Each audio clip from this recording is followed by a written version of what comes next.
stars, if you look out in the sky, as a firework display like you see on the 4th of July, which is a great occasion for celebration. The universe is a celebration. It is a fireworks show to celebrate that existence is. What's up out there, everyone? Thomas Sakowitz. You can find me on Facebook, InnerversalSolutions.com or HUGS.world. I hope you're all having a great weekend out there. I'm very glad to announce today the debut of a new series I'm going to be doing. It's titled The Fire from Within. And of course, this is in honor of the teachings of Don Juan and Carlos Castaneda. This is a series of books. So the reason I've decided to do this series is because, for one, these teachings hold a very dear place in my heart. They were what really initiated me on the path of self-learning and self-discovery. I was very young when these teachings started to come into my life.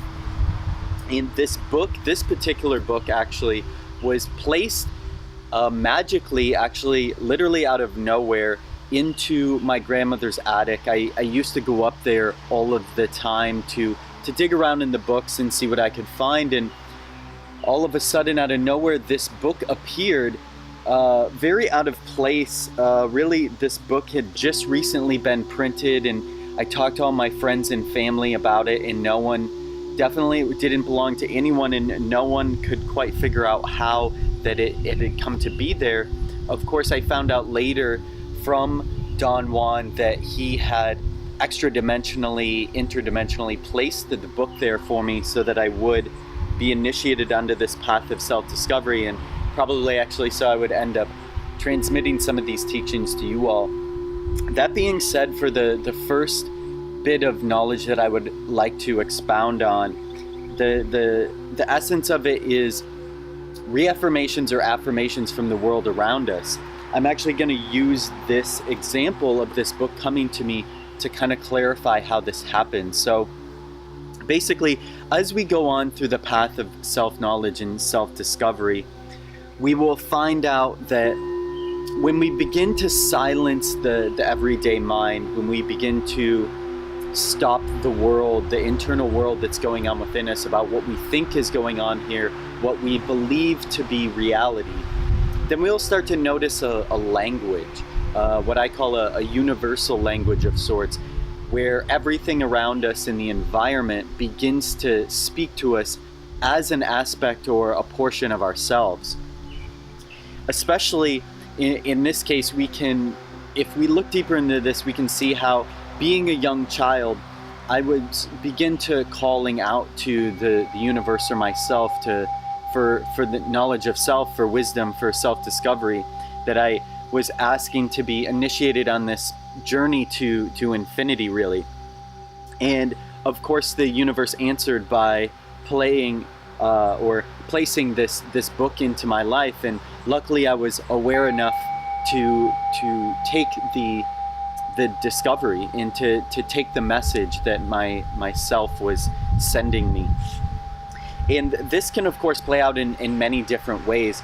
Some simple ways that you can start to begin to look for these messages in your everyday reality and your quest on the path is when you maybe are having a conversation with someone, or in a certain environment or interaction. Maybe a strong gust of wind might come up. Maybe some loud noise might happen. This could either be an affirmation of something that was just said by someone, perhaps a strong feeling or thought you might have. If it is, has a negative connotation, maybe something breaks, or you get a weird feeling when something happens. This might be an omen of sorts. This might be a cause to look at what's going on and maybe reassess. It might be something that is not really the best for you. Going a little bit deeper, it may be an animal. There may be a sign a bird flies overhead, or maybe we all know of the black cat instance. So black cat crosses your path. Things like this are ways that the external environment, nature, begins to communicate with us. It doesn't have to be nature, though, either. It could be, a report on the TV some sort of news thing coming on that seems to be synchronistically connected to something you were talking about. It could be a Facebook post or a message coming right at the right time.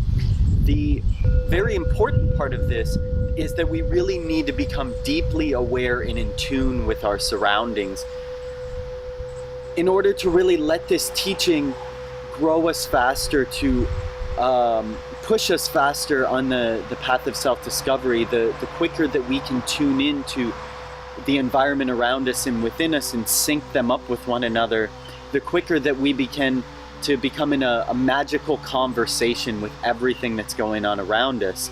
The world is always trying to speak to us and give us messages about what we're asking, what we're yearning for in life. We just have to be ready to receive those messages. We have to be able to silence the mental chatter and to really be able to tune in.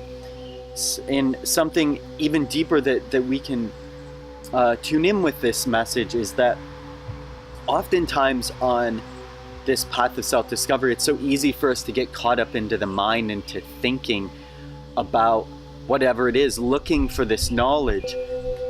Even books, all of these sorts of things, we're constantly thinking about whatever it is we're looking for, when really, by sinking into the present, by connecting deeper with everything that's going on, this is when we can begin to tap into even deeper teachings just by being present. And I think what initially gets us away from this is, looking for something. We're all looking for something on this path of self-growth, and we think we can find this in so many places. And I'm not saying that these books and these different sorts of things can assist us, because these are also very important, but it's also extremely important to, after taking in many of these teachings from all these different places, to really just sit in silence and be with them and really begin to observe and look for the messages that we're looking for. So I'm very excited to start this series with you guys. As I said, I'm titling it the Fire from Within, in honor of the first teaching that I began to receive from Don Juan. So I hope this helps you all ignite the fire from within, begin to go into the path of self-discovery and self-mastery a little bit greater. And I hope you're all having a great day. Can't wait to share more with you. And since you're all here and engaged in this sort of inquiry and listening to this sort of lecture, I assume that you're all on the process of waking up. Or else you're teasing yourselves with some kind of flirtation with waking up.